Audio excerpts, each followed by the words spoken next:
मेरा नाम खादिम हुसैन है।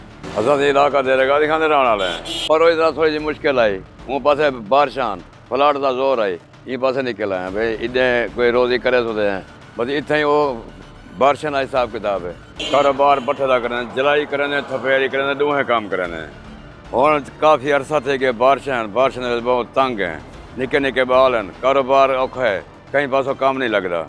बस कहीं कहीं मांग पैन कार के गुजारा करें पे। ठेकेदार ना दिल करे उनको आखो तो आदमी सारा नुकसान थे काफ़ी सारा दिल करने से कशा दे देन जी मजदूरी की थी से उसको मिली है अगा है जी करे सो तो मिलसी। अगर उन्हें दिल करे तो कशा दे दे ना तो उन्हें मर्जी की गाल उन्हें को आख नहीं दे सकते। मुश्किलात हर मुश्किलात सही एक दिन ना कोई खाने दाने का कोई इंतजाम है ना कोई कारोबार भी कहीं मजदूरी करूँ या कहीं पासे बनूँ जेरे पासे मुँह करें उन पासे कारोबार बांधन निके निके बच्चन क्या करूँ हूँ आराम करके पैसे बैठे होते हैं कहीं कोई मजदूरी लगती है ठीक है ना तो कहीं कहीं मांग पहन के कराने क्या करूँ रोजी तो करनी टुकुर तो खाने टुकुर खा सकने बगैर नहीं गुजरता।